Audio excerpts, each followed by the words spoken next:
ఆరాధనకు సహాయకరంగా దైవ గ్రంథంలో నుంచి ఇర్మియా గ్రంథము 32వ అధ్యాయము 19వ వచనం, పేజీ నంబరు 656. పాత నిబంధనలో పేజీ నంబరు 656. ఇర్మియా గ్రంథము 32వ అధ్యాయము 19వ వచనం నుంచి చదువుతాను, గమనించండి. 19 నుంచి 23 వచనం వరకు చదువుతాను. ఆలోచన విషయంలో నీవే గొప్పవాడవు, క్రియలు జరిగించు విషయంలో శక్తి సంపన్నుడవు. వారి ప్రవర్తనను బట్టి వారి క్రియలను ఫలమును బట్టి అందరికీ ఫలమిచ్చుటకై నరపుత్రుల మార్గములన్నిటినీ నీవు కనులారా చూచుచున్నావు. నీవు ఐగుప్తు దేశములో చేసినట్టు నేటి వరకు ఇజ్రాయేలు వారి మధ్యను ఇతర మనుషుల మధ్యను సూచక క్రియలను మహత్కార్యములను చేయుచు నేటి వలె నీకు కీర్తి తెచ్చుకొనుచున్నావు. సూచక క్రియలను మహత్కార్యములను జరిగించుచు మహాబలము కలిగి చాపిన చేతులు గలవాడవై మహాభయము పుట్టించి ఐగుప్తు దేశము నుండి నీ ప్రజలను రప్పించి మీకిచ్చేదనని వారి పితరులకు ప్రమాణం చేసి పాలు తేనెలు ప్రవహించు దేశమును వారికి ఇచ్చితివి. వారు ప్రవేశించి దాన్ని స్వతంత్రించుకునేది కానీ నీ మాట వినకపోయిరి, నీ ధర్మశాస్త్రమును అనుసరించకపోయిరి.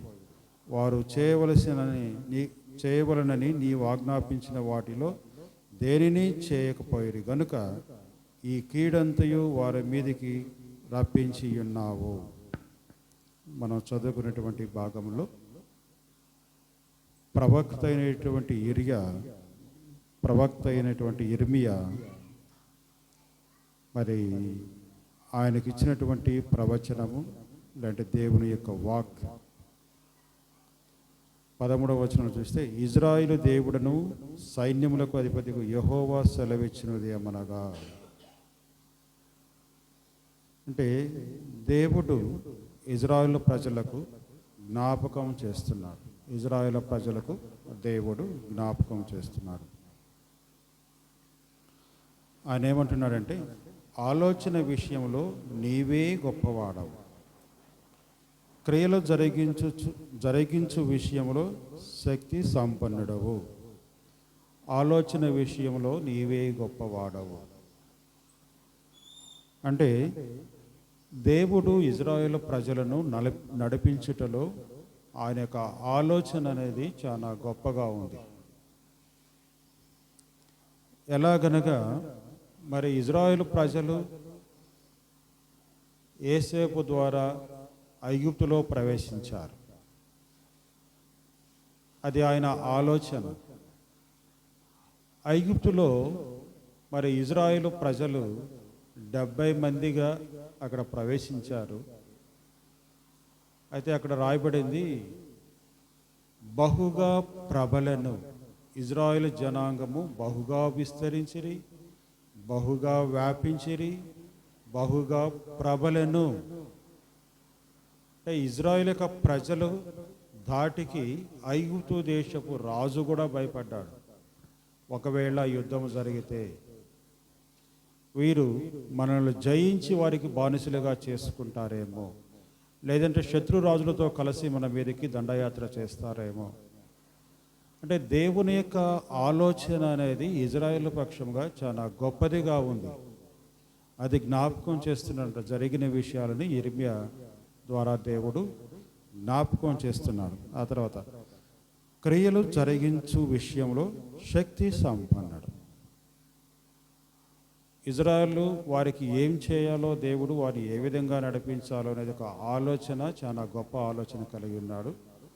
రెండవదిగా క్రియలు జరిగించుట అంటే ఇజ్రాయేలు పక్షముగా క్రియలు జరిగించడం, ఎన్నో అద్భుత కార్యాలు, ఆశ్చర్య కార్యాలు జరిగిస్తూ, అంటే వారు అనుదిన ఆహారం నుంచి వారి యొక్క ప్రయాణం అంతటిలో కూడా అనేకమైనటువంటి క్రియలు, అనేకమైన పనులు చేస్తాడు దేవుడు.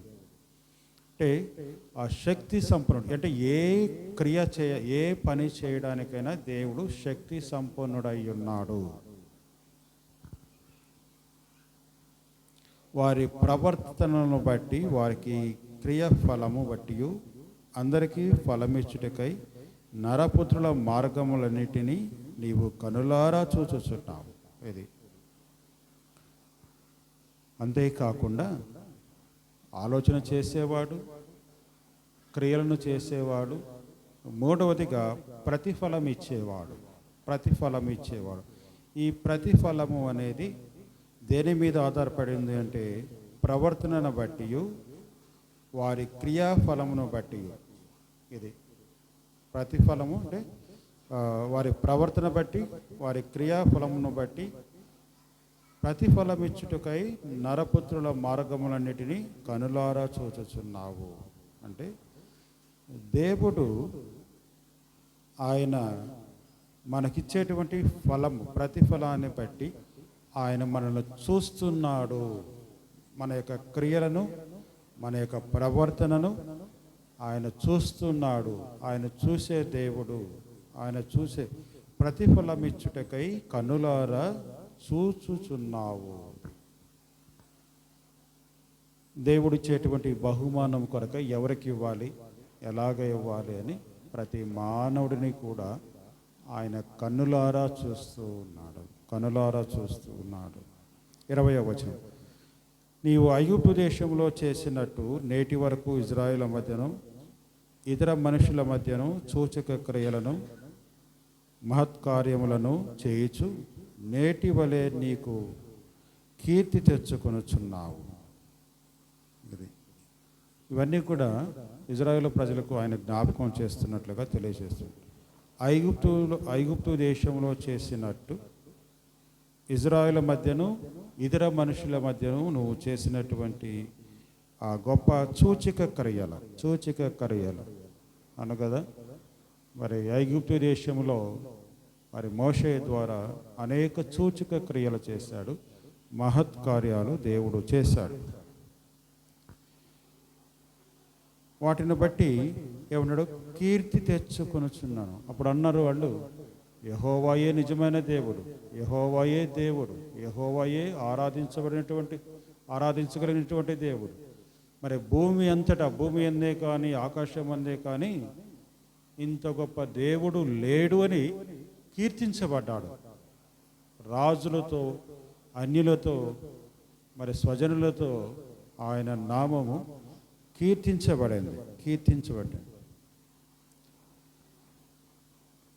21వ వచనం, సూచక క్రియలను మహత్కార్యములను జరిగించుచు మహాబలము కలిగి చాపిన చేతులు గలవాడవై మహాభయము పుట్టించి ఐగుప్తు దేశంలో నుండి నీ ప్రజలను రప్పించి మీకిచ్చేదనని వారి పితరులకు ప్రమాణం చేసి పాలు తేనెలు ప్రవహించు దేశమును వారికిచ్చితివి. వారు ప్రవేశించి దానిని స్వతంత్రించుకొని కానీ నీ మాటలు వినకపోయిరి, నీ ధర్మశాస్త్రం అనుసరించకపోయిరి. వారు చేయవలనని నీవు ఆజ్ఞాపించిన వాటిలో దేనిని చేయకపోయిరి గనుక ఈ కీడంతయు వారి మీదకి రప్పించి ఉన్నావు. అన్నమాట. అంటే దేవుని యొక్క ఆలోచన ఇజ్రాయేలు పక్షంగా గొప్పదిగా ఉంది. దేవుని యొక్క క్రియలు ఇజ్రాయేలు పక్షంగా గొప్పవిగా ఉన్నాయి. ఇజ్రాయేలు ప్రజలకు, ఇతర ప్రజలకు ఆయన ఇచ్చేటువంటి ప్రతిఫలము కూడా గొప్పదిగా ఉంది. ఆయన ఎప్పుడు కూడా వారిని కనులారా చూస్తూ వచ్చాడు, వారి మార్గములని కూడా చూస్తూ వచ్చాడు. దేవుడు వారికి చేసినటువంటి అద్భుత ఆశ్చర్యకార్యాలు, సూచక్రియలు బట్టి దేవుని నామము మహిమపరచబడుతూ ఘనపరచబడుతూ వచ్చింది. దేవుడు ఏదైతే ఇజ్రాయేలు ప్రజలకు వాగ్దానం చేశాడో, వారి యొక్క పితరులకు దేవుడు వాగ్దానం చేసినటువంటి దేశము అనగా పాలు తేనెలు ప్రవహించు దేశాన్ని మరి ఆయన వాగ్దానం చేసిన రీతిగా వారికి ఇచ్చాడు. వారు దానిలో ప్రవేశించారు.